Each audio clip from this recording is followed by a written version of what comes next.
Yo, yo, yo, what it is, what it was, what's it gonna be? Welcome.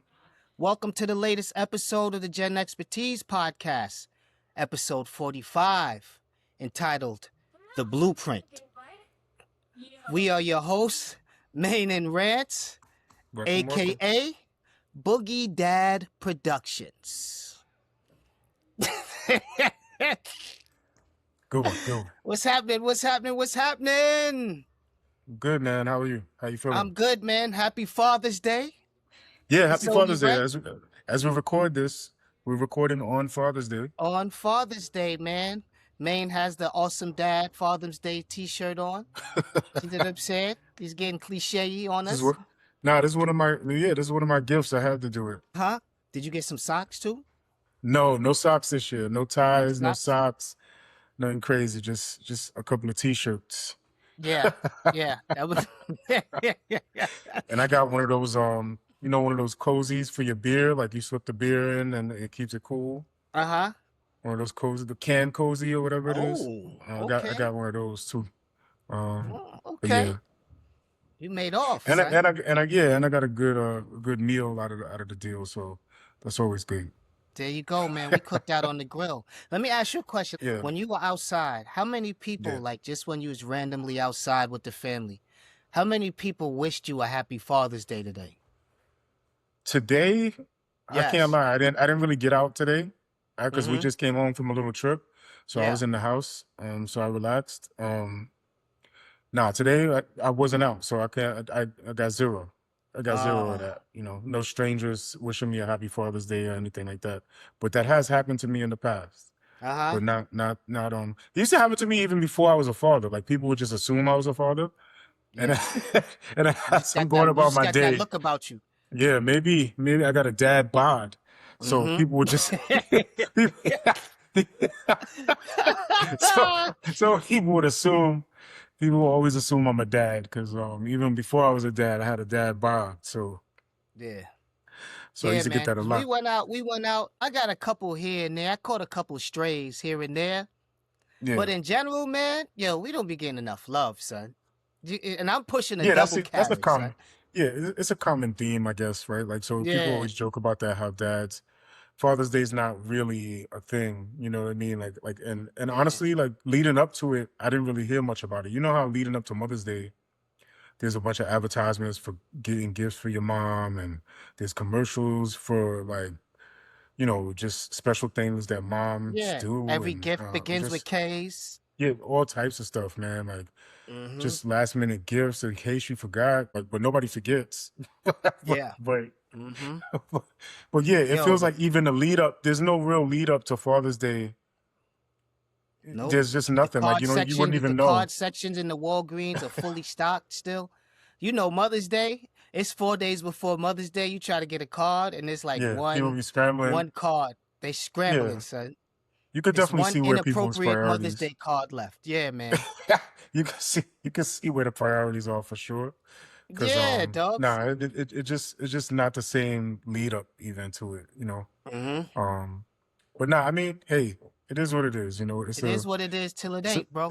somebody's got to do it. It's You a know, dirty job, yo. fine with it. Yeah, Um, man. nah, but I mean, honestly, like all I ask is that, like, I just enjoy having my kids around, man, for Father's Day. Like, I don't Mm-hmm. even want much for Father's Day at all. Mm-hmm. I really enjoy having my kids around. Like, I know some people want to have that day, almost a day off. I Yeah. always find that kind of ironic that people kind of want that day. They want to be completely left alone, kind of, Mm-hmm. and I get that. Like, they want a day of peace. And some people ask for that for Father's Day. I know mothers sometimes ask for that too. For Mm-hmm. Mother's Day, all they want is for you to just leave them alone Yeah, and give son. them a break, kind of like take the kids out and make sure that dinner's prepared and all that stuff, so they Mm-hmm. could just relax. But no, I mean, with me, like I feel like I really really enjoy having my kids around, and on a day like that, I'm reminded of how grateful I am for my kids. I'm kind of a nerd for my kids. Like I'm really enjoying watching them grow up, and I feel like I'm getting to know them all the Mm-hmm. time. Yeah, I don't know if that makes sense, man. Like as they grow, they're different. Like they're not the same as last year, even. Mm-hmm. Um, and my kids are 10 and 13, so it feels like as the years pass, they're becoming almost like they're evolving in a way, right? So I feel like I'm getting to know them year after year. You know, I Yeah, know them, but not really because they're maturing, they're forming their personalities are forming even more. They're getting influenced by things outside of me, and they're bringing things back that I didn't teach them. A lot of yeah. times, I just feel like I'm getting to know them all the time, and I find it kind of fascinating still. Yeah, I enjoy just being with the kids too. Like I'm not to just I want to sit down and leave me alone. I like going outside for a walk with them, pushing the carriage, and then come out, put the sprinklers up in the backyard, so that we running through the sprinklers and playing and Yeah, going crazy. So I enjoy that. And we're old dads, and I'm an older dad, so every second, every minute counts with me, bro. I don't want to miss anything. The oldest is on her way. Her yeah, graduation is tomorrow. The oldest is going into high school. I got one about to start 3K and one just a couple years away. So that's going to happen. That's going to be here like nothing. So these are the times that I'm going to enjoy, man. When they're right. not asking for money, when they're not talking back, buying weird clothes, watching weird things on TV. You know what I'm saying? Like this is the coolest that I'm ever going to be as a father right now with my youngest. So, It's you funny know you what I say it mean? like that too, because I'm running into that. Like I said, like my daughter's 13, and yeah, Mhm. you got like a 13. You got you one that's 13, She's 14 she's years going old, right? 14. She's going to 14. Yeah, she'll be 14 this summer. Yeah. Mhm. So like they're getting into that stage like where you're not cool anymore. Like you said, like this is probably the coolest you'll ever be to the little ones. Yeah. Um, but as my daughter turned, she's a teenager now, and as she gets older, I feel like I'm losing that cool factor with her. With Yeah. her. She calls me a boomer, even though I'm not we're Gen Xers obviously, but Oh, I think yeah. she says it as like a little blow to the ego, like, hey, Mhm. you're a boomer. Uh, everything that I like is boomer stuff now. So I Yeah. definitely lost that cool factor with her. But hey, like I said, I'm fascinated by all of it, man. Like I'm getting to know her. She's getting to know me more, so it's all good. Yeah. This is at the age once they turn like teenagers, this is when you need the cosign.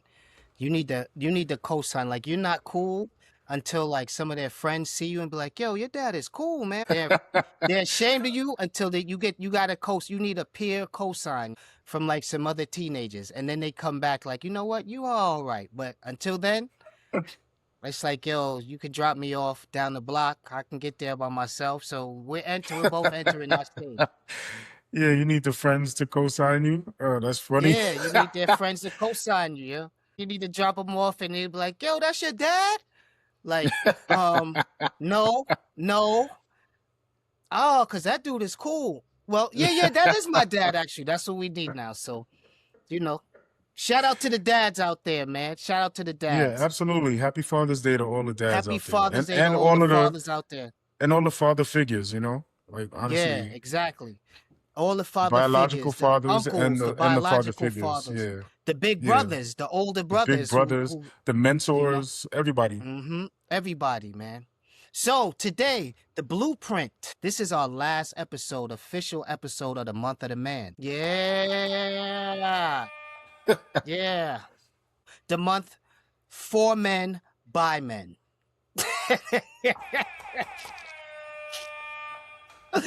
So today, as both Maine and I are both fathers, as you know, and we are both fathers of sons as well. So today we're just gonna go. Oh, I haven't said this in a while. We're gonna go back and forth and forth and back. I haven't said that one in a long time, son. It's been some weeks, Yeah. some episodes since I Pause. had back Pause. and forth and forth. Yeah, yeah, yes. Well, I don't know if that gets a pause, but I'm just. just in case, just threw it out there. So we're gonna go, we're gonna talk about things and advice that we are gonna give to our sons specifically. Like we do have daughters, we love our daughters, but this is the month of the man. And then we'll probably have to do we'll probably have to do the blueprint volume 2 for our daughters, Probably. because you know what I mean, to keep us in the good graces. Yeah. No, definitely, But definitely. today is the advice that we would give our sons, off the blueprints of our successes and probably a lot of our failures as well. Because Right. what they say, sometimes failure breeds success.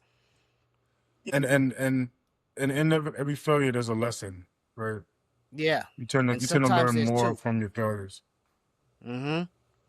So, you want to start off? What you have off first, man? Um, the first thing I had that come to mind is I had this conversation today with my folks, right? Like, cause for Father's Day, like my father came over and my mother came over and we had dinner with the family, right? But Mm-hmm. this conversation came up and we talked about choosing your hard, right? Pause. Oh. But choosing your hard, and I think some of us know what that means, right? Like, so We'll call it choosing your difficult, just so that we don't choosing, have to keep. choose, choose. Yeah, let's switch it up a little bit. Okay, choose your difficult, or choose it. Yeah, choose your challenge, or choose your difficult. However you want to phrase Yeah. this, but it's Mm-hmm. about choosing like to do the work now or to pay later, right? Like Mm-hmm. you can either do the difficult thing now or you can suffer for not doing it later on. And the Yeah. example that I give is something like, let's say your folks are telling you or people are telling you you need to study hard, right? Like they're telling you that for a reason. So when you're at school age, and whether or not it's high school or college or even elementary school, people are encouraging you to work hard, because if you work hard now, it yields rewards later, and it also builds on the things that you're going to need to know later, right? Like, so the harder Mm-hmm. you work right now, the easier things will be for you in the future, right? Or you can choose easy now and then suffer for it in the future, right? Like you could choose to not study, you could choose Mm-hmm. to slack off now, but Yeah. eventually you're going to have to pay for that time, right? So that's one of the things that I would tell my son, and I try to impart that, maybe not in those words, because when I talk to my kids, I talk to them in terms that they could digest, or at least I try to. But choosing your difficulty is one of those things I need to impart to my son, right? Because it's Mm-hmm. something that I've had to learn over the years. Sometimes I kind of avoided that difficult time by being disciplined, but sometimes I learned the hard way, right? Like where I thought I could take an easy route, or I thought there were shortcuts to certain things, but I realized that no, you're eventually going to pay. No matter what Yeah. happens, you're going to pay. Like stuff like, even you and I talk about health, man. Like you can take the easy route of just, I can eat whatever I want. I don't have to work out ever. But Mm-hmm. eventually it's going to catch up, and the hard time is going to come when you're talking to your doctor, or you're going to the hospital for something that was avoidable or preventable because you didn't put Mm-hmm. in any work and you didn't put in the effort Yeah. on the front end. So you're either going to pay on the front end or you're going to pay on the back end, and that's something that I really want to impart to my son and my daughter for that matter. But since we're talking about sons, it's definitely something I want to impart to my son, because I can give him direct examples for myself of how I had to learn that, and times where I just implemented it without having to suffer. Fortunately, I'm able to learn from other people's mistakes, and I'm also able to learn from advice, right? Yeah. And that was advice that people gave me very early on in school and at work, that if you work hard in the beginning, things will be easier for you in the end. Yeah. There's always a little bit of sacrifice that you have to do in the beginning. Right. That because you don't want to sacrifice at the end of your journey. You want to you want to be living easy at the end. So Yeah. that's good. That's good advice, man. People always, I think it was a coach of mine that once said, "Yo, the most difficult thing to do is something that you don't want to do. The easiest thing to do is do something that you want to do, and usually the thing that you want to do gets you in trouble." Gonna tell you that it applies to stuff like sports too. Like it Yeah, applies to man. just discipline in general, man. Like you can Hmm. practice hard at your sport, Yeah, or you could have experience of losing, like you can, yeah. so you got to pick your challenge. Like, do you want to work hard in practice so you can have Hmm. that feeling of victory and that feeling of triumph, or do you want to have it easy and take it easy and then have that really difficult feeling of losing and failing because you Hmm. didn't put in the hard work, but eventually you're going to pay in some way or another, right? So Yeah. that's why I say you gotta choose your difficult. Like it's difficult to save money, right? But it's also Hmm. difficult to be in debt and broke. Yes. So Hmm. if you start early with good habits and you keep yourself disciplined, you're gonna yield a reward. Like you're gonna reap a reward later on, right? Like, so that's definitely something I want to impart on my kids. Hopefully they'll listen and they can apply that in Yeah. practical ways. So yeah, that's the first one. That's a good one. That's a good one. I like that one. What I have is never take advice from the person who hasn't attempted to do whatever you're trying to do. Ah, like You that. know? You like that one? You like that one? So, For all there's the a people lot of telling us how to do our podcast and what type of music we should have on there and what type of topics we should talk about you and know, you should always, yeah, don't listen to someone that's never been there, man, or trying, because um it's easy to, what do they call it, armchair quarterback or armchair backseat quarterback or drive, backseat drive. Exactly. backseat driver.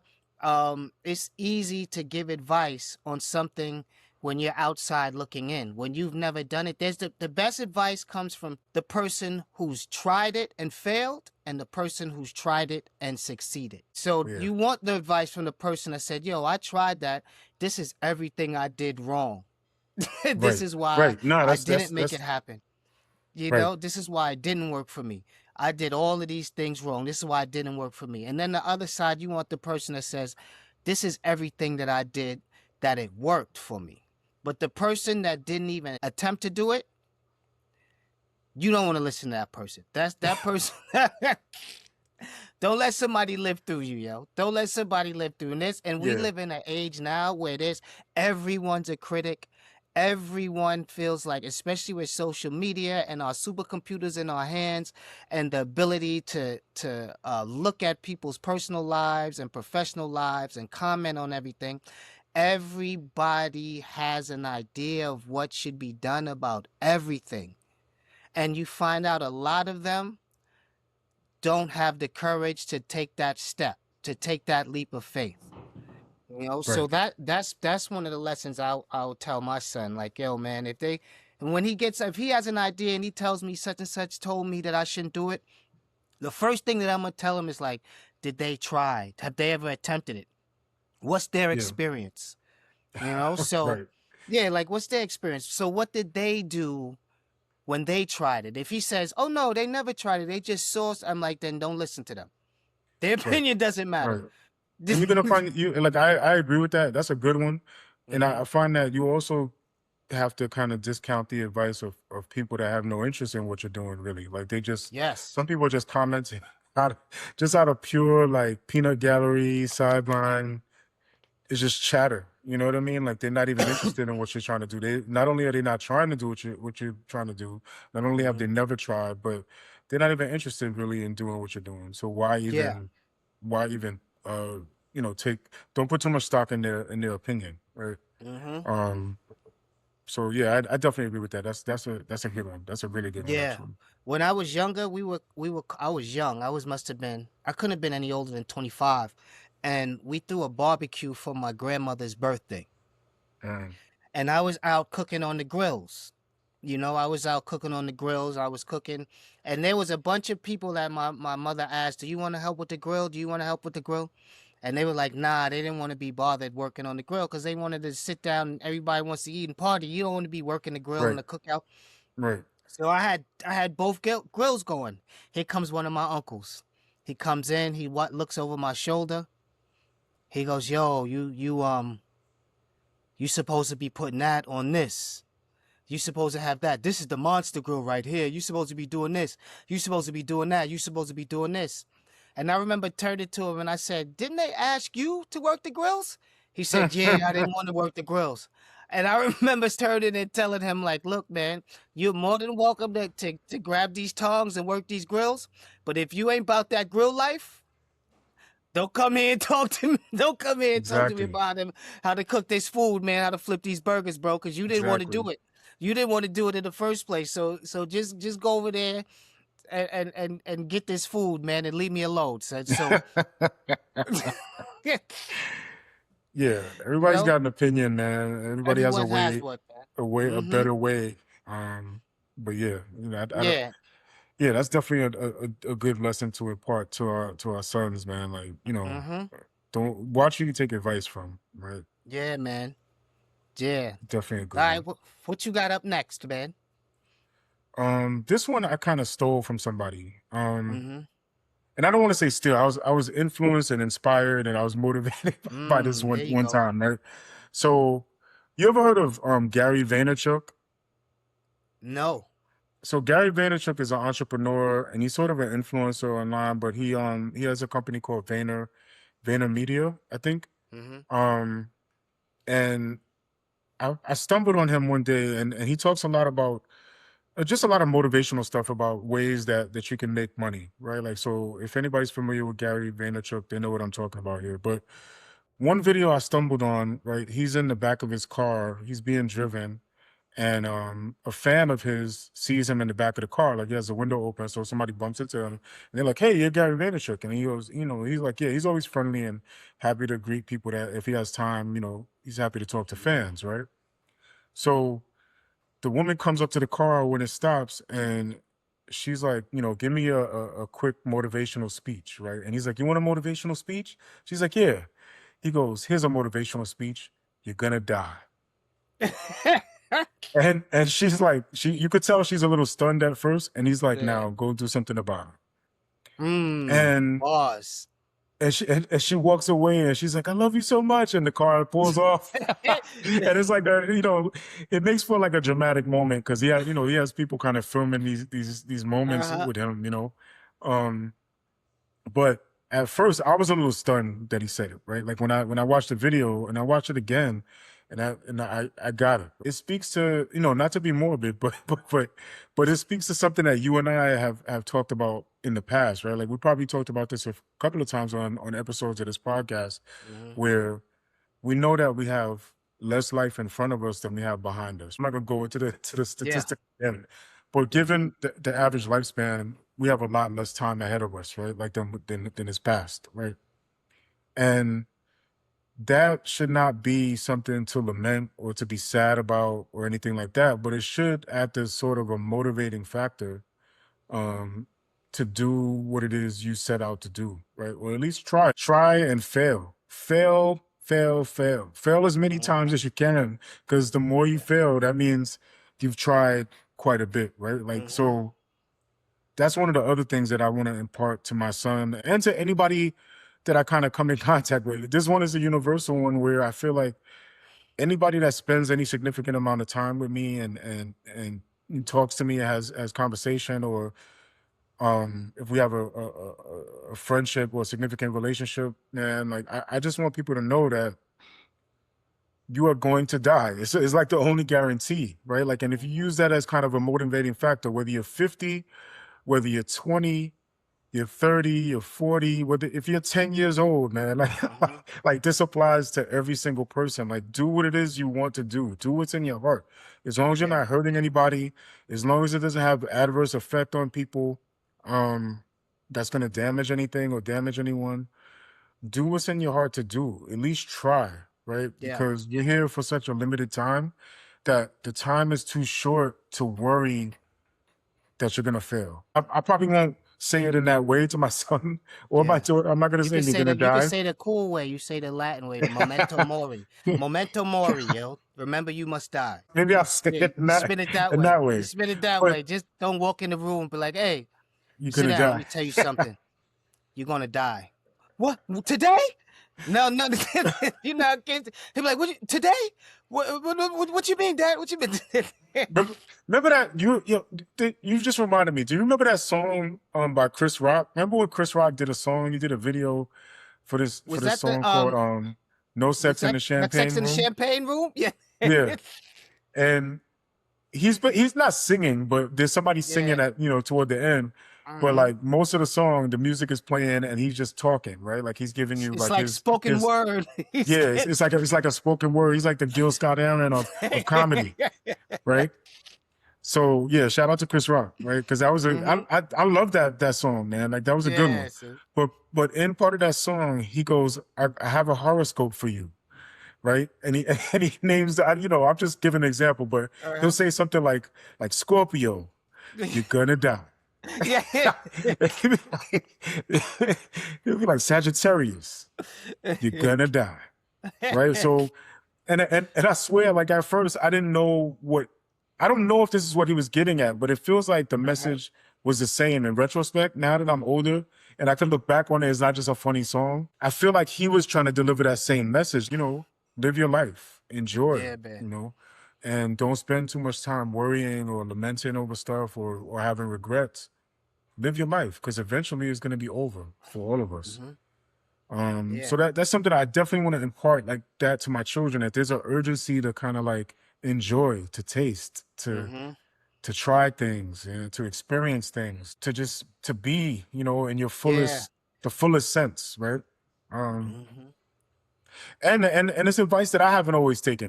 There's mistakes that we made that are gonna be lessons for our children. Hmm. And I feel like one of the mistakes I made is not learning that soon enough. You think you have time, but you Hmm. don't have as much time. You don't have as much time as you would like, especially when you're young. You think you don't think about time much, right? Like when you're in your 20s, especially when you're in your teens, 20s, even your 30s, time is not always foremost on your mind, right? But Hmm. as we reach this Gen X 50, um, it becomes a lot clearer that time is really precious and it's not to be wasted on worrying or regretting things. If you have a question you need to ask, if you have a request that you need to to to get out, Hmm.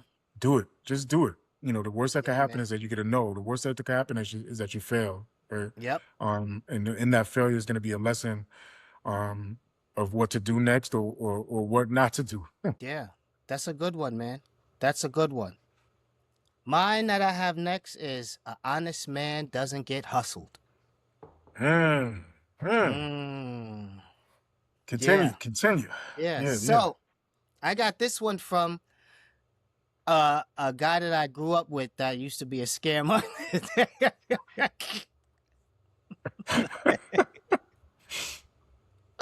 And he always told me this when we were in our 20s. Yo, Rance, honest man doesn't get hustled. Because he would always say, um, the people that he always catches are the people that are looking for something easy, something fast, Yes. something cheap. I get it. So one day I'm working at one of my jobs and I was a manager and I had a staff and I was telling one of the younger guys on the staff. And I told him this. I was like, "Yeah, man, honest." It just came up in a conversation, and I was like, "Yo, man, honest man doesn't get hustled." And he looked at me, and he's like, "Listen, come on, old timer, man. You know what I'm saying? What that mean? What's that mean?" So a month later, he comes back to me and he pulls me to the side. He goes, "Yo, Rance, can I speak to you for a second?" I say, "Yeah, what's up?" He said, "Yo, you remember what you told me about the honest man not getting hustled?" He goes, "I was on Fordham Road." And just the start of that, the story's not going to end right for him. Just started. I Oh was on yeah. Fordham Road and he saw a guy who was selling Blu-ray discs. This is when the Blu-ray disc just came out. And the guy Mm. was like, "Yo, I got Blu-ray disc. I got Blu-ray disc." And he picked them out. And he was like, "Yo, man, you want a Blu-ray disc?" And he said he looked and he says, "How much?" When everything first comes out, they're like $300 to $500. So he was charging him $100 for it, man. It fell off the back of a truck. So he goes, "Yeah, Right. I'll take it. I'll take it." He goes, he goes to the side block, pays him the $100. Guy give him the $100. He takes it home. He goes into like Nobody Beats the Wiz or whatever. He buys himself some Blu-ray discs, discs, and he's like, "Yo, I'm gonna go home. I'm gonna watch these on my new Blu-ray disc. Nobody has it. Nobody got it for this cheap." He takes it home. He opens the box, and it's a box of rocks.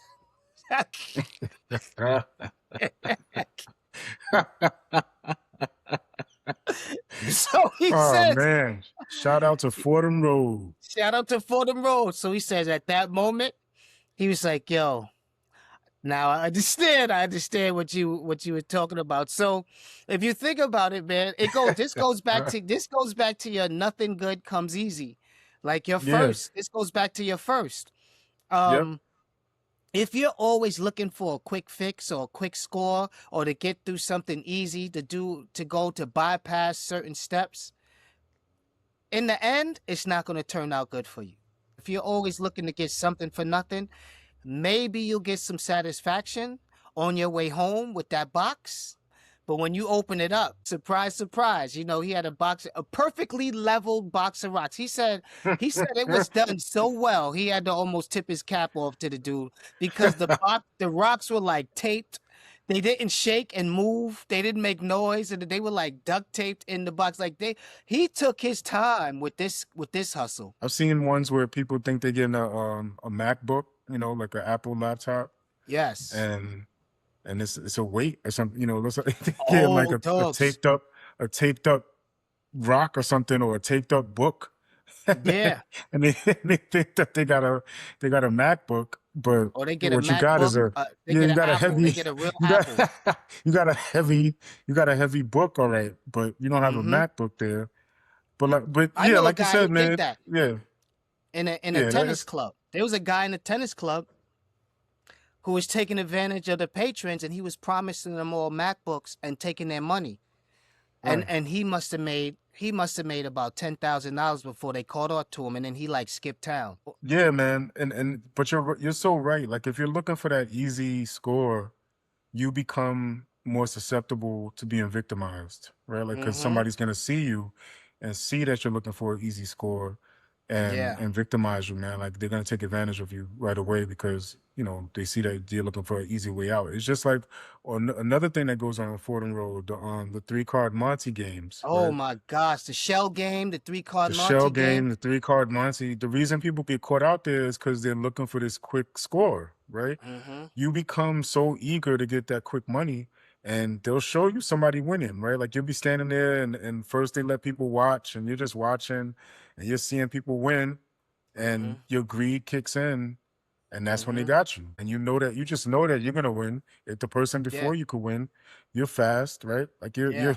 you got keen hand-eye coordination, right? Yeah. Why not you, right? But as soon as you start thinking like that, as soon as you think you could score easy, that's when you become easy prey for those that are looking to kind of, they're Yeah. looking for a mark. Yep. But yeah, you're so right. You're not gonna get swindled if you're not looking for anything easy, right? You're not looking for free lunch, so there's no reason for you to get scammed. Yeah. You expect to work for everything you're getting. Mhm. So yeah, that's a good one. I like that one a Yeah, lot. man. Did you it's a see the very kid? Did you see the kid who got his diploma snatched away? Because no. at you didn't see that? This was maybe last month. There was a kid who was graduating. I can't remember the college, but he was graduating, and he thought he was in the clear. And he decides to bring his laptop to his graduation and open up and show everybody all the work that he did on ChatGPT. I did hear about this. And they Yeah, man. snatched his diploma from him, son. That's not even an example That's of this pure lesson. stupidity That as yeah, well. that one is a pure You know what I mean? But that's taking the easy way out and being stupid at the same time. That's a bad combination. Pure what they call hubris. Yeah. You think that you've won, you think you got it all figured out. You're so full of yourself that you make a fatal, flawed error. Fatal mistake. Yeah, man, I can't understand. Like, that's the other thing. Like, I don't know if that's a generational thing. I don't think it's a generational thing because we all have had people like this, but people that just can't leave well enough alone, man. Like, people don't, I feel like that's an example more of like not knowing when to shut up or when you've won. Like, Yeah. if you win, man, just walk away. Like, just like even in like I said, on Fordham Road, you got the 3-card Monty game where you got people hustling cards. If I win, you don't stand there and be like, I won. You don't jump up and down like it's a game show. You out there in the street, take your winnings and keep it moving. Shut up. Just know when to be quiet. Know when to keep it cool, man. Like that's a lesson. What's the Kenny? You got to know when to hold them. Know when to fold them. Know when to walk away and know when to run. Yeah, know when to run. That's the most important part of that song. Know when to run. Like get up out of there. Man. And when if you get your degree and you use ChatGPT for all your assignments and you get away with it, you got your degree, just get up out of there, man. Don't say anything. Don't tell anybody. Run away from the graduation. Matter of fact, don't even go to graduation. Just don't go. I'm gonna be honest. Just get your diploma sent in the mail to you. Yeah. If you do that, if you use any AI to get your degree and you get away with it, I'm not suggesting that anybody do this. I think this is a horrible thing to do. I think it's gonna lead. I think not using your on the Gen Expertise podcast. Yeah, like disclaimer. Straight I don't condone this, and I feel like it's gonna lead to stuff like that. Is gonna lead to the downfall of society, right? Like you can't you can't use AI to do all your assignments and graduate and Yes, think man. that you're gonna succeed for the rest of your life. And maybe you will, but there's gonna be something missing if too many people start doing that, right? So I don't Mm-hmm. condone that. I don't think anybody should do that, and I think that's not the way that AI should be used at all. Mm-hmm. But I say all that to say, if you do happen to use AI to get through all your assignments and you happen to graduate and get your degree that way, please just stay low. Get out of Yeah, there. man. Don't go to graduate. Don't even go to graduation. This is my real advice. If you do that, don't even go to the ceremony. Just let them send your diploma. Just disappear after that. Don't go to any, and after you graduate, don't go to any alumni events because you might slip up there. You might get drunk at the and reunion. talk about how that's what I did. Yeah. And you may get that person that just graduated with a C that actually was doing all their work. Man, And that degree could be revoked at any time. They can't get a job. They on They could snatch that degree back at any given time. Mm-hmm. Like just if you do that, and I again do not do that. Yes. But if you do that and you get away with it, come on, just be quiet. Yeah. You don't rob a bank and then go back to the bank and tell everybody how you did it. Like just get up out of there. Disappear, man. You just robbed the university basically. Yeah. Get out of there, man. You know how those cameras went down? That was me. Yeah, like what?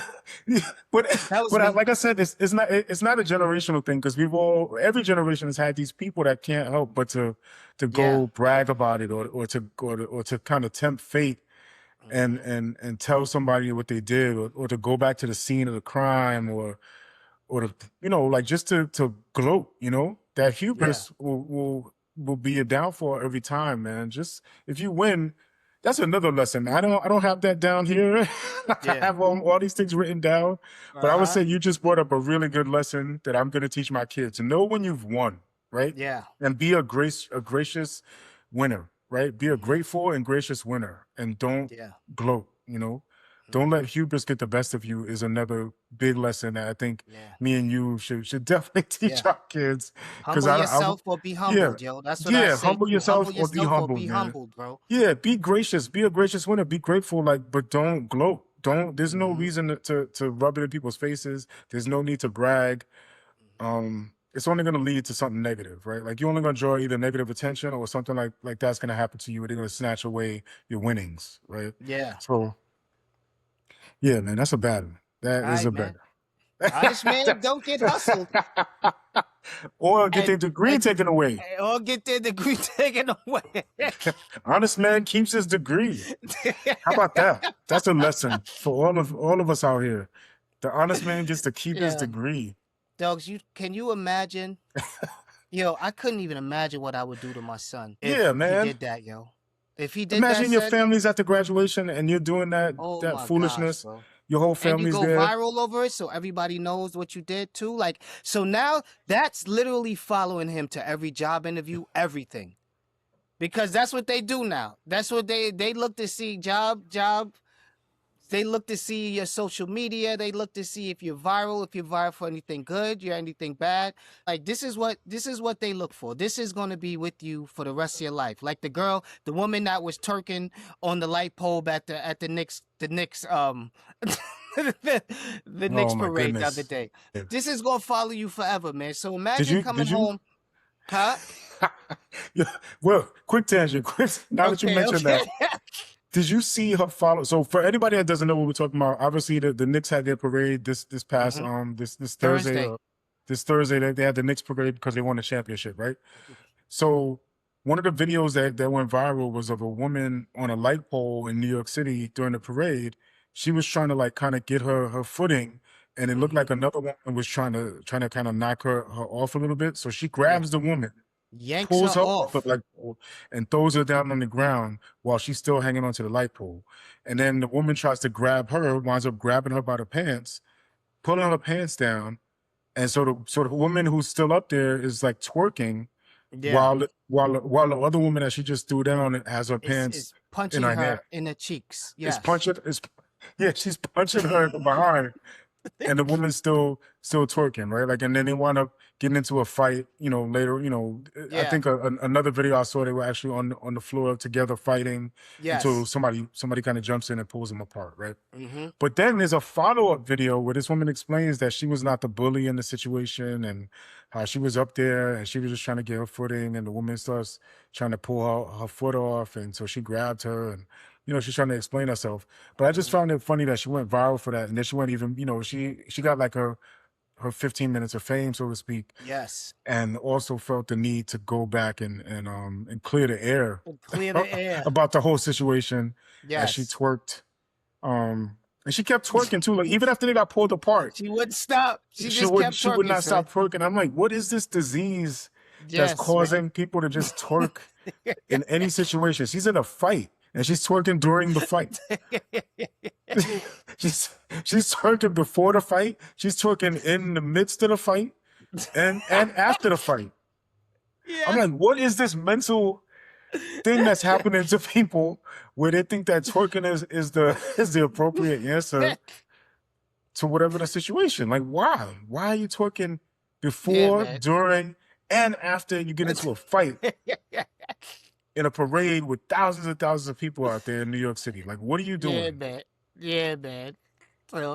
So then, Anyway, man, I'm sorry, man. Like, that was a bad tangent too. Like, I don't know what my Yeah, point so- is there, but I don't know either, but that was a main minute. That was a yeah, good main minute. yeah, I don't know.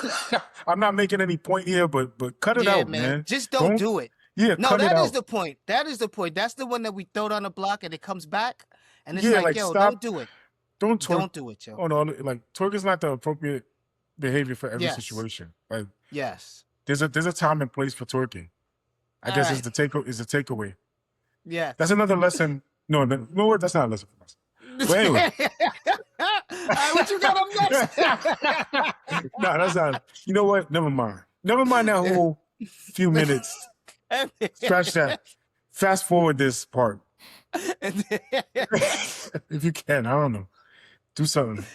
Oh, man. So the next one I have, I was thinking about this too, man, and I stole this one too. I stole this one from A Bronx Tale, and and when I say stole, over the years, there's been a few things that stuck with me, and I kind of try to incorporate them if they're good lessons, right? Like, so this one from Bronx Tale is Nobody Cares, right?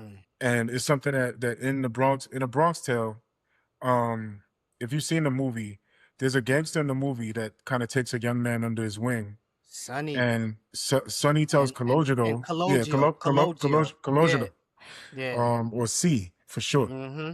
He tells C, "Look, kid, nobody cares." Like, you, and basically the reason he's saying that is because Cologero seems to care what other people think, Yeah. right? He seems to be doing things to save face, right? And Sonny is telling him, "Look, kid, nobody cares," right? And the way I took that later on in life is that you should do what is in your heart to do, right? Because I feel like this one is married to the "you're gonna die" advice, right? Because it's the same reasoning to me, right? Like, nobody cares, so you shouldn't really be so worried about what other people think. This is also married to the advice you were talking about taking opinions and advice from people that haven't tried what you're trying to do. They're not interested in what you're trying to do, and they haven't failed at what you're trying to do or anything like that. They have no success in what you're trying to do. So don't take their opinions to heart, and don't let their opinions certainly kind of direct your actions. So when I say nobody cares, I really mean that nobody has time to worry too much about you. I learned that lesson too late too, because I spent a lot of time kind of like being, especially as a young person, I felt that I needed to not be embarrassed, or that people were watching, so I would hesitate to do certain things that I felt like people wouldn't think wasn't cool. And as a result, you wind up kind of freezing and almost doing nothing, because you feel like every move you make is under a microscope, when really what I learned too late is that nobody's really worried about what you're doing, because they're worried about what they're doing.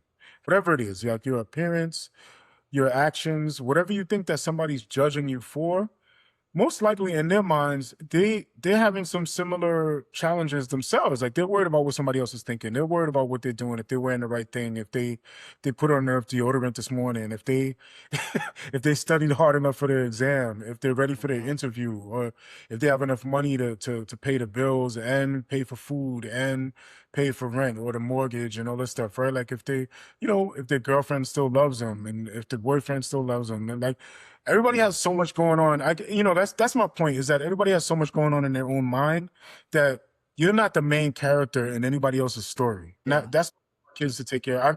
I'm definitely not gonna maybe tell them like, hey, nobody cares. At least I'm gonna try Yeah. not to say it that way. But that's really the takeaway, man. People don't have enough time.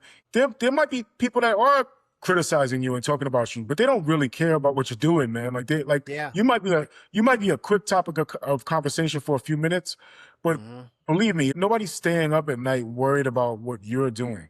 They don't have energy to put too much time into what other people are doing, especially people that are not they're in their immediate family or people that are not affecting them directly, right? Mhm. So that's something that I want to impart to my son and my daughter for that matter. People are preoccupied with their own problems, their own challenges, their own obstacles, and frankly, their own successes and everything, their own love and their own insecurities. Yeah. I had to tell my daughter one time we were out somewhere. I don't even remember exactly, but she was like, "Well, I'm gonna embarrass you, right?" And I told her I don't get embarrassed, right? And I started yelling at the top of my lungs, "I don't get embarrassed," and she Yes. started to get embarrassed, right? And it was one of those things where I was just trying to let her know, like, I don't really get embarrassed, like, because I don't really care what strangers think anymore, like, Yeah. and because they're not really impacting my life, especially if we're just out in public and in some random place, or we're at a restaurant, or we're Mhm. just out somewhere. And you have to think about it from your perspective. If you're out somewhere and you see somebody like, maybe their shoe is untied, or their pants fall down or something, you might giggle for a second, but you don't really care. You're not Yeah. gonna keep focused on them for too long, right? Yeah. Somebody trips and falls in front of you. It's embarrassing to them, but to you, it's 5 seconds of like, oh, that person fell. Like you're either gonna feel empathy, you're gonna feel like it's funny, but it's not gonna last long because you got your Mhm. own stuff to worry about, right? Yep. And that's what I try to model that for my kids. But that's one day something that we're gonna have a sit down and have a serious talk about. Yeah. Yeah, man. That's a good one.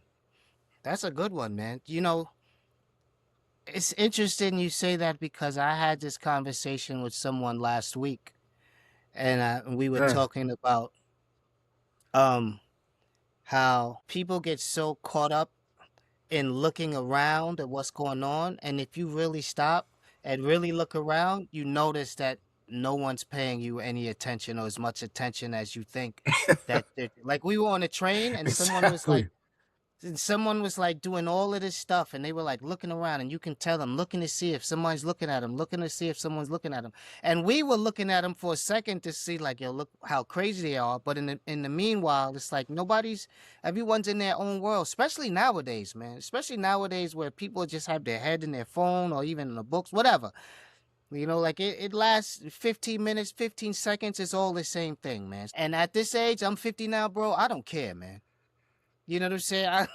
Yeah, I'm man, and I and don't and that care, that has bro. a lot to do with it, man. Like it's a lesson that really really hits home for you as you get older, and as like you said, Yeah, like man. in your 50s, man. Like it feels like I I got really don't kids care. to I don't have enough raise. time. Yeah, I Hmm. don't have enough time to worry about what some people are thinking about me, stranger, and sometimes people I know. Like I really don't have time for it, man. I literally don't have enough time. Like if we Yeah. look at it statistically, we got like 20 something decent summers to go if nothing bad happens, right? Like if nothing tragic happens to us, we got 20 some odd years to go. Right.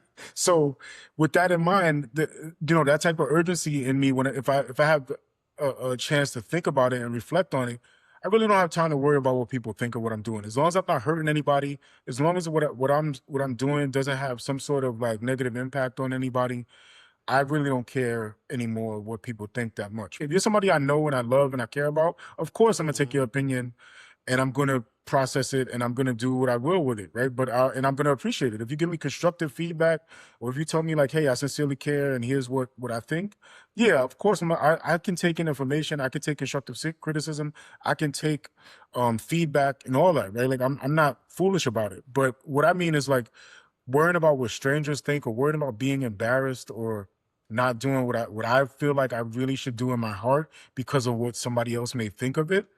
Hmm. That is all.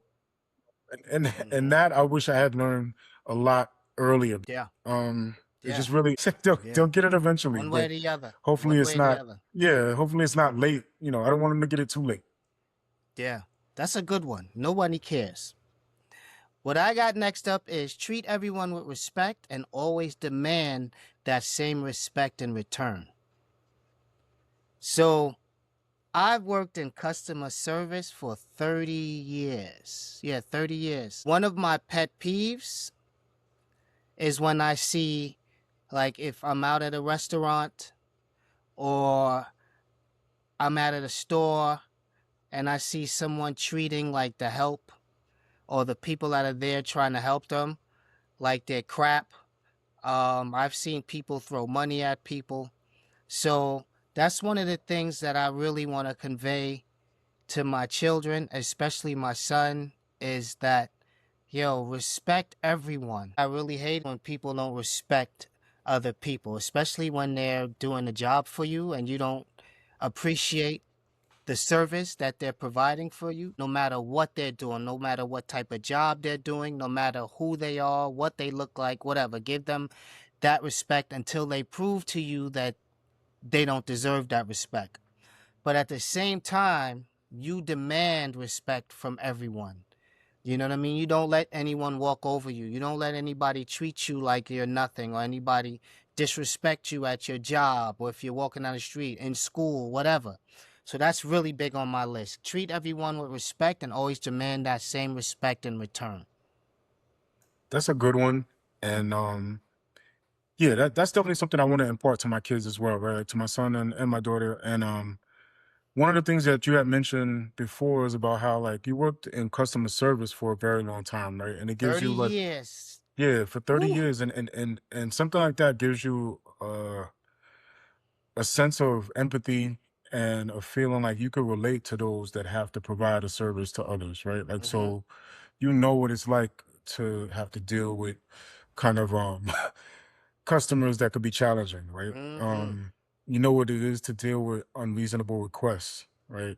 You know what it is to be having a bad day, but nobody really cares about your bad day. They want the service that they're paying for, and that's Mm-hmm. that, or the product that they're paying for, and that's all. They don't care that the person that's providing the service is having a bad day or just dealt with some unreasonable customer or whatever the case may be. And for better or worse, or whether or not you agree with the customers that are challenging like that they shouldn't have to care about that they should just be getting the service that they're paying for. As a person that has also worked in customer service, like I worked in technology for like 20 some odd years now, right? But I got my start working at a service desk, a help desk, right? Mm-hmm. And working at a help desk gave me an extreme amount of empathy for people that that are in the service industry and that are Mm-hmm. dealing with customers. And sometimes you're dealing with unreasonable requests, like I said, and you're dealing with people that are irate, and that feel like they're gonna take it out on you because you're at kind of, sometimes especially at a help desk, they feel like you're kind of at the lowest rung, Mm-hmm. and they're treating you that way. Even though they they need you at that moment, but they're not Mm-hmm. treated. But sometimes they don't realize that the relationship is such that you need me at this moment more so than I need you, right? Right. So it gives me that same kind of empathy for people. So I tend to be a little more patient, especially when I'm on the phone with somebody that's helping me out with something. Um, if I'm at a restaurant and I'm, a server is serving my family and me. Mm-hmm. Um, yeah, I try to make sure that I'm really like extra nice and extra polite because I understand what it's like, man. Even if I'm with somebody that doesn't really get it, Yeah. I try to be that voice of reason, like, hey, this person is not getting paid as much as you get. So relax, you know, Yeah, like man. let's have some patience, right? And it's not the end of the world if they forget to put ice in your drink and you got to tell them twice. It's not really the it's not really the end of the world, right? Yeah. But like you said, in the same token, like you have to demand respect as well, right? Like so, if you feel like you're being treated um as less than for any reason, or you're not getting the respect that you deserve, you do need to voice your opinion about that. You need to speak up for yourself. Yeah. And sometimes you gotta vote with your feet, right? Or Yes. you gotta vote with your dollars, right? Yeah. So I'm a big believer in that, right? That, like it's something that goes both ways, right? You should treat everybody with respect. If somebody's providing you a service, you should really start out by providing them the respect that you think you would want for yourself. And then the same token, if you're providing a service to me, I expect to get respect as well, right? Because like I said, I'm quick to vote with my dollars. I'm not one to be yelling and screaming and with anybody either, right? Like I'm Yeah. not going to be out there yelling how I feel about service or the hospitality. Just vote with my feet and vote with my dollars, right? Like so. Um, but yeah, it's an important one. I want to impart that to my kids too. Like you give the respect that you expect. Yeah, man. That was Yeah. good. Yo, when I was dating, when I was out there dating, Yeah. going on all these bad dates before I finally met my wife, you know what I'm saying? That was one of the things that I looked for. Like I looked for how did you treat our server? Like, or what was your temperament? That's a What was good your one. temperament? Yeah, what was your temperament when we're at dinner or and maybe your food doesn't come on time, or maybe your food comes and it's not what you ordered, or maybe it's cold or something. What's your temperament like, and how do you talk to these people? So that was one of the things, man. I'm not gonna lie, it's sad to say I was disappointed a lot of times. And, but that was a quick way for you to get ghosted, son. If I didn't like the way that you maneuvered around town with other people, just your attitude towards other human beings, That's you know? that's a good one, man. It says a lot about a person's character, in terms of the, Yeah, the way man. they treat people that they feel are serving them. Yeah, Like man. so how you treat that person is kind of it's a marker of your character in a way. Yeah, man. Um that's actually a really good one. Yeah, the old Yeah, for golden sure. rules, so to speak, you know? Yeah, yeah. Everybody wants to be the hammer, you know what I'm saying? But nobody wants to be the nail. And when the Hmm. nail gets the nail always has dreams of being a hammer. You know what I'm saying? No matter how they be like, yo, son, man, this is whack, the hammer. I'm the nail. I'm always getting the short end of the deal and everything. But that one time that they get the chance to be the hammer, son, that's a wrap. That's a wrap. They're Yeah. nailing that. They're hitting all the nails. You know what I'm saying? They forget where they came from. They forget where they came from because Yeah. everybody wants to be the hammer. Nobody wants to be the nail, man. That's interesting, man. You put it that way because I feel like that's why people treat other people poorly because Yeah. it's their chance to kind of get a little get back or to pay it forward in a bad Yeah, to way. pay it forward in the worst way possible. Yeah. The whole time they're sitting there like, yo, this is foul, how they treating people, how they treating me. If I was in that position, I would treat people with the respect that I want to be. And then as soon as they get in that position, they turn into the person that was crapping on them, yo. This is that no, it's interesting it's profound. It's like it's a commentary on like kind of human nature as well. Like you got to kind of fight that instinct Hmm. because I think that all of us have the instinct to kind of take out our frustrations on other people. But it's something you got to think about and kind of be intentional about as well, right? Like you read Ta-Nehisi Coates, Yeah, I read that any a of his while work? ago. Hmm. So he wrote the book, for those of you that are listening, like he wrote a book called Between the World and Me. Hmm. He recently wrote a book called The Message, right? So check him out. But it's really not the point of his writings or anything right now. But and it's something that we can talk about in another episode. But the Yeah. point is that I'm a fan of his, right? So I've watched his interviews as well, like on video. And one of the things that he talked about in a video interview was how oppressed people don't have a monopoly on like moral clarity. And the reason I'm reminded of that is because of what you just said about how like you want to be the hammer, but you don't want to be the nail. Yeah, And when man. you are the nail, you probably think to yourself like, wow, if I was the hammer, I wouldn't treat other nails, I wouldn't treat the nails like this. But as soon Yeah. as you get So. a chance, you do kind of take it out on others. Like you do Mhm. pay it forward in the worst way. And I'm just reminded of something that Ta-Nehisi Coates said in the interview. And I think I'm paraphrasing it, but it was something like, just because you're in an oppressed group, it doesn't give you the monopoly on kind of like moral clarity or moral action, right? Mhm. You got to be intentional about that. You still have to think through um your your intent with other people, right? Like you still got to kind of take a pause sometimes and ask yourself like if you're doing the right thing. Just because you're the nail, it doesn't mean that you automatically will be a good hammer. Yeah, it's just an interesting thing. It's a little bit of a tangent, but it just reminds me of something that I kind of keep that with me.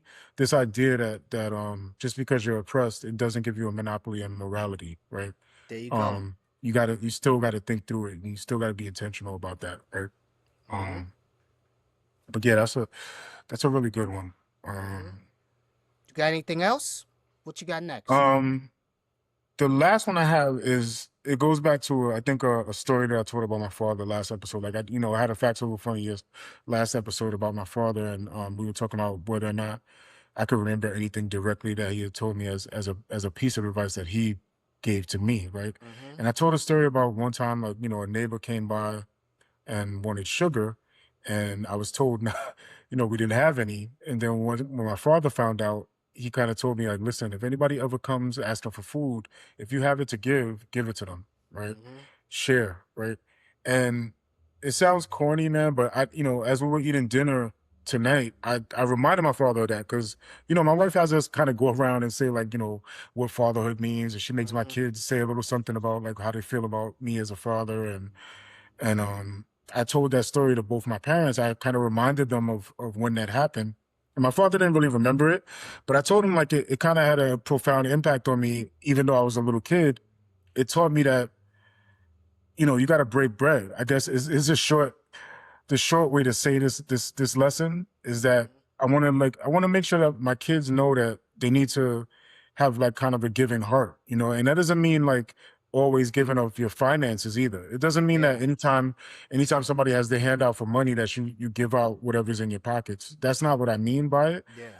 But it means that as much as possible, man, like you share, man. It doesn't have to be something as literal as your food or your money. It It could could be be your your time. it could be your time. It could Yeah. be you can lend an ear when somebody needs it. Like we said, we Yeah. talked about the whole mental health thing and how sometimes it's your duty just to be kind of just recognizing that you might be the person that someone else needs in that moment, right? And Mhm. that's what I mean by like kind of break bread in the way that you can, right? Yeah. Then in the way that you have capacity to as well, because sometimes you don't have capacity, right? Like you can't do it all the time for everyone, because there'll be times where you don't have capacity. There'll be times where you're in need.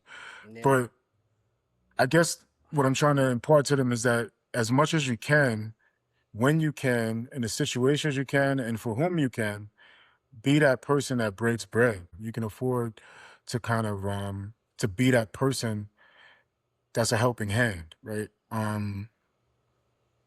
But yeah, I feel like once I give that lesson though, and Yeah. once I talk to them about that enough, I feel like I want to tell them also like to balance it, right? So this is gonna Yeah. be a Don't tricky. give too much. It's a tricky conversation because I don't want my kids to be the type of people that are taken advantage of at all. You can't fill Um, from an empty cup. That's the next exactly. lesson. You just saying that you That's can't. Yeah. that's kind of like the subtext of this Uh-huh. lesson is that like there has to be like that part two of it where I'm saying like, hey, you can't fill from an empty cup. Like Right. I guess the important part is what I was saying a few seconds ago about having capacity. If you have the capacity to do so, then I would say that it's best. You're gonna feel good about yourself if you can share that, especially with the people you care about, the people you love, your friends, your family, those closest to you. If you have the capacity and it's not a situation where you're being taken advantage of. It's not a situation where, like you said, like this, an honest man, somebody's trying to scam an honest Honest man, man, don't get hustled. Yeah. Yeah. decent man, Yeah. decent man, not getting hustled. Yes. Um, that's what I mean. Like, there's gonna be some balance in the way that I try to teach my kids about that. But Mm-hmm. in general, that's what my father had taught me with that. Just in the way he kind of looked at me, he's like, "Listen, man, don't ever Yeah. refuse somebody food," you know. And it felt like very literal Hmm. at the time, but I feel like that applies to a lot of other things. I did take that to heart too, like, you know, and it feels like that's kind of a cultural thing too, where Yeah. that's how we celebrate, that's how we show love is through Hmm. food. So I think in a sense, like when he was saying it, like it's very literal. Like it is very literal. Like where he's saying, like, you know, if you could break bread, literally break bread. Break Cause that's bread, how yo. that is how you show love. So Hmm. that's another lesson that I definitely want my kids to understand. Like that's traditionally how we show love. How we Especially if you're blessed to have excess, even if it's yeah, just a tiny bit of excess. If you're yeah. gonna be okay, you know what I'm saying? If you're gonna be okay, then you should always give. Yeah, like You know what I mean? and it's how we culturally like it's how we celebrate things. It's how we show that we care. It's how we invite people in. It's how we welcome you. Like it's so much in that, right? Like when I talk about that lesson, it's so layered. And I think my father meant it very literally, but I took it to be something that could be applied to a lot of things. But Yeah. when you think about that literal layer of it, it is how we show our love. It's how we show care. It's how we celebrate things. It's how we come together and we commune and we build and oftentimes it's over a meal. Yeah, absolutely. All right, my last one is keep your friends close and your family closer. Mm. You know, everyone always talks about keep your friends closer and your enemies closer. Nah, dogs. I believe in circling the wagons, B. You know what I'm saying? Like your friends should make you better and not worse. I'm also a proponent of your friends making you better and not worse, but you should keep your friends close and your family closer because I don't want somebody who's plotting my demise to Mm. make it so close into my inner circle because now I've just made it easier for you to plot my demise. You know what I'm saying? So I don't want my enemies closer. I want them as far away from possible, man. You know what I mean? I don't want them infiltrating anything, any aspects of my life with my family, with my friends. I don't care what they're doing over there, and I don't want to give them an opportunity to care what I'm doing over here so they can try to disrupt things, yo. So that's what my thing. Keep your friends close and your family closer, man. I like it. I like Yeah. it. Yes. And I would Hmm. just add, I guess I don't want to complicate this, man, but in my mind, like I'm thinking like you said, like sometimes you have people around you that are kind of like that don't mean you any good or Yeah. it might not be as deep as them plotting your demise, Yeah. but even family members could sometimes be like just kind of like hanging on, waiting for something, right? Like they Yeah, have ulterior, absolutely. even family sometimes has ulterior motives, Hmm. or they're there just for the ride. Like they're not really there with the best intentions, right? Like Hmm. sometimes, like I've heard family called like an accident of blood, you know, and Yeah. you know, I'm probably, you know, sometimes I feel like I'm the wrong person to speak on some stuff like this because Yeah. I'm overly cautious because Yeah. of just the way I was raised in like a small unit in my house. And my family's huge in terms of like the Yeah. numbers and people I'm related to. But the way I was raised, for a lot of reasons that we could get into it, a whole nother episode could be devoted to this. But, Hmm. you know, I was raised in kind of a smaller unit in my Hmm. household, actually, like in my nuclear family, even though my actual family It's large. Yeah. is large, like huge, right? Hmm. But and like I said, like and I'm not I can't I'm not like I agree completely with what you're saying, Hmm. right? But I would just say like if because the lessons that you're talking about like are things that I'm considering like imparting to my own kids, right? Because me and you talk about this all the time. Like we exchange information about what's happening with our families and what we think about these things and the type of things you want to tell your kids, right? So anything that you say, like I consider it as something like, yo, I might want to put this in my list of speeches, Yeah. you know, if I Yeah. haven't already, you know, if I haven't Hmm. already. Yeah. But sometimes like my life is such that I'm even careful about even Yeah. even the people that you would think should be closer, or I should be closer to. I'm a little careful about it because I think because of the bias that I grew up with, because of the small unit Hmm. that I was brought up in, because of just the way my family was, just a nuclear family in a household without a whole lot of um I don't want to call it support. I don't know what to call it, man. But for Yeah. reasons that I could get into in another episode, I Yeah. feel like my family kind of, like you said, like circled the wagons at some point, Yeah, you and gotta and circle the wagons, man. and those wagons didn't get They uncircled never for got for uncircled. for years. I mean, I shouldn't say never, but like like sporadically it would have Yeah. encircled. Well, I say when it comes to my family, you're bound by blood. Like this is your family, you always supposed to help out your family. And sometimes because you're bound by blood, your family, there are family members that will take advantage of that. You know what I mean? That's Right. 100%. That's 100% that family members will take advantage of that. But if I'm not bound by blood, I don't want you anywhere near me, son. If you you know what I mean? It's easier. I always feel too like even though it may hurt more, it's easier to deal with a relative than a stranger. You know what I'm saying? Because they're relative. Interesting. It's Interesting. easier to me to deal with them than you. You know, It's but very interesting, man, that you're saying this because I like I said, like I don't want to complicate this yeah, and son. disagree about all this stuff, man. But Yeah. sometimes I felt that it's harder, like sometimes to deal with family because they're bound by blood. There'll Hmm. be situations like where if you weren't bound by blood, I could like let's say you were doing something for me, right? Like Yeah. you did a job because I found out that you have a certain skill and I need Hmm. some work done, right? You do the work for me.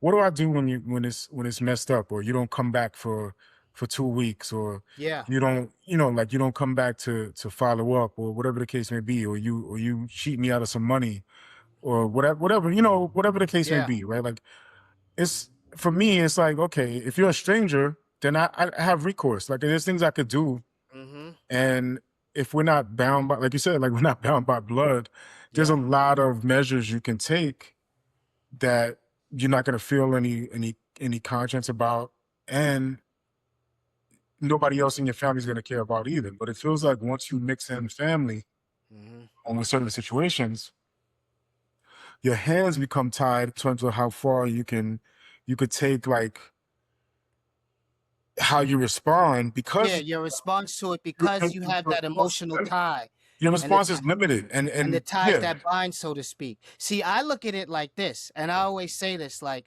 I tell this to people, like you think that I'm honest to you, you should see how I am to the people that I actually love. There's a certain freedom in our friendship. Like you and I, let's just talk about you and I. Like there's a certain freedom that we can tell each other something like like I could just be like, yo, I'm gonna say whatever I want to say to you, bro. Like I'm gonna say, and there's yeah, a certain freedom in that with me. With somebody on the outside, I really just don't care, man. You know what I mean? Like I really just don't care. You know what I'm saying? I just don't want you around. I don't want you. You know what I mean? I don't even want to waste the energy on it. But and I feel like if you want something bad to happen or you're trying to do something bad by me, if I say something to you, you don't care anyway. You know what I'm saying? So you don't care you have no emotional attachment to me. I kind of feel like it'll sink in more to the person that's closest to me. You know what I you mean? and Then you you would have to hope so. look at Like I guess, yeah, I agree with you that's to a my certain extent, but they're and both I see your both angles. I see both yeah, angles. I would hope that's the case, like Yeah. that, and I would hope like you said, like because of the you have you're bound by blood, so to speak, like you Yeah. said, you would hope that Yeah, man. that family members are not like kind of looking to do you any harm or Yeah. looking for any ulterior motive to Yeah. deal with you, whatever it is, right? Yeah, But man. I feel like I said, like this has to be kind of personal to me, I guess, man. I don't know Yeah, if I'm man. the only one that feels this way, but I'm Nah, each very one is much different because we have the same theory and we have the same answer to the question, but it's just flip-flopped. yeah, You know what I'm I'm saying? We're very the much leery. yeah, we're the Yeah. flip side of the same coin, so to speak. You know what I'm saying? Yeah, So I'm very leery. yeah, Like man. I don't I guess yeah, Like I would be more hurt. I would be more hurt by it. yes, But and I maybe also know yeah. like in a twisted way, I would at least be able to hurt you back. You And get you in the would group, care. you And get you in the would group care. chat, you put it in the Yes, group chat, yeah, son, whatever. and you would care. Like you would really care. You know what You I'm saying? put Like put I it in feel the like a group chat what strangers your thinking the cousin same did. way. Yeah, son, You know, I could shame you. I could put the shame on you in the family during the family reunion. You know what I'm saying? I could put the shame on you, the family reunion, the cookouts, everything. You know, you have Yeah. to deal. You have to deal with me. You have to deal with me, dogs. You have to deal. You have to look in my face and see Yeah, me. there's no real escape, I guess, when you Yeah, put there's it no that way. recourse for you. You Yeah, can't yeah, hide, yo. yeah, you can't hide forever. Like you can't disappear. Yeah, I guess when you put it that way, yeah, that's son. one way to look at it, for sure, man. But I Yeah, always felt like I don't have the heart to like to chase down a family member that would owe me something, or like, I try not to deal with family in that way yeah, because man. I don't have it in me to like chase after a person Yeah, that man. I feel that blood tie with.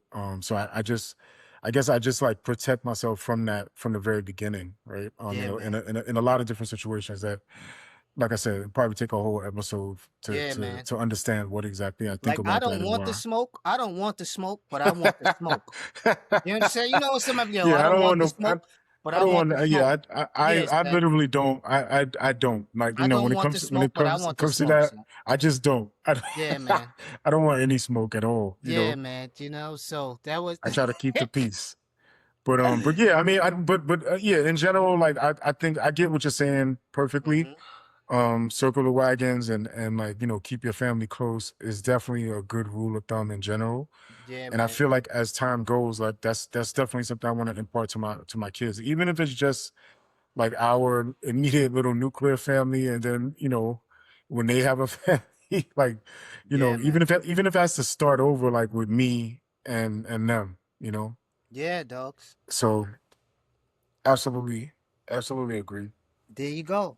So that's the blueprint of father's lessons to his children and his sons in particular. And this not only concludes episode 45, this concludes our month of the man. It's been real. Of our episodes for Men's Health Month. Yeah. Men's Health Month, Men's Mental Health Month. What else? Father's Day. Happy Father's Day to all the fathers out there.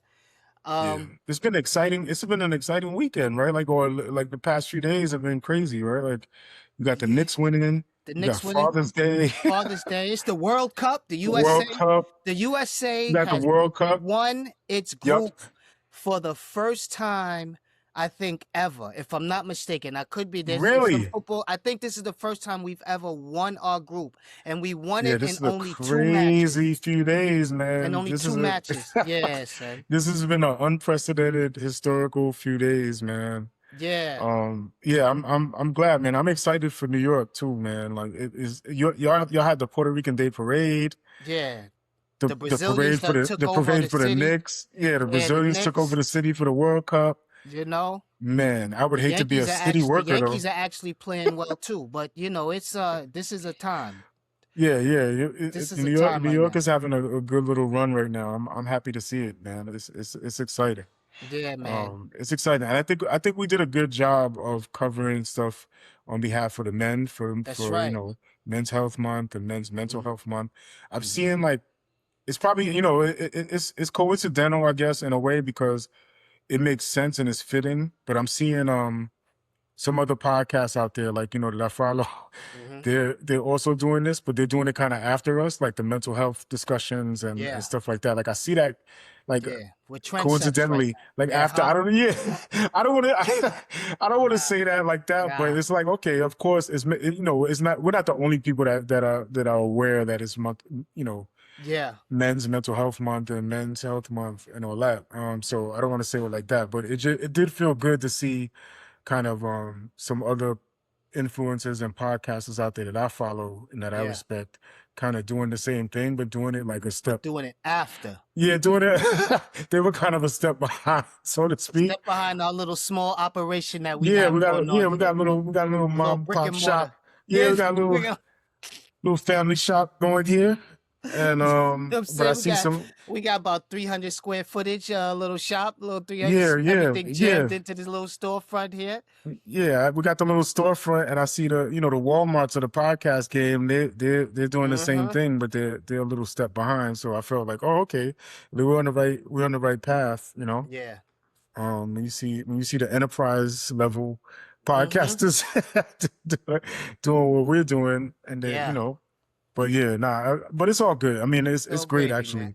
It's great. I feel like we're part of the we're The part of the mix ecosystem. now. Yeah, we're in that Yeah. ecosystem. Exactly. We're part of the ecosystem and in our small little way, like we're contributing. Mm-hmm. Uh so it feels good, man. It feels like we're doing what we set out to do, Yeah. is the most important thing, and we're having a good time doing it. Somebody Absolutely. made a comment, like one of our old friends made a comment that we're one of the podcasts they can listen to with their kids in the car.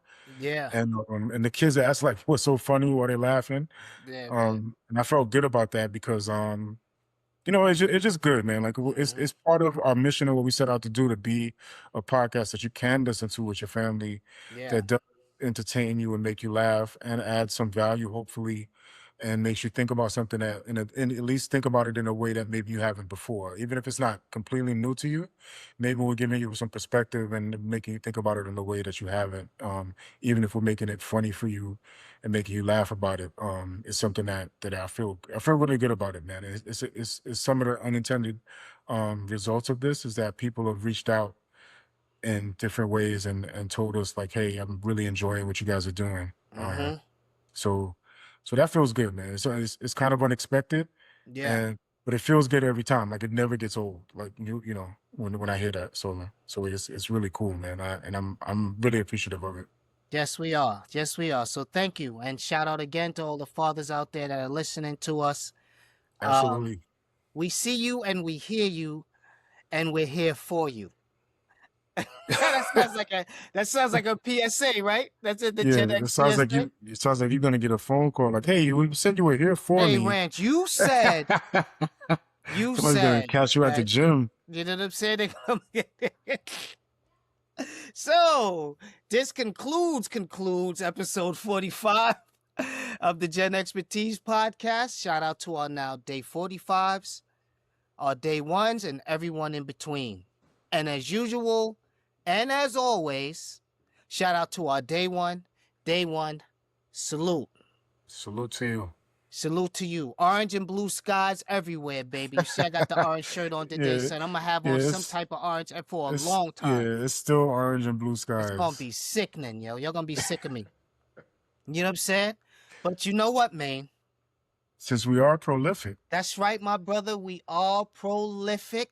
We will be back next Wednesday. Same Gen X time, same Gen X place. Nixon 5, we outside.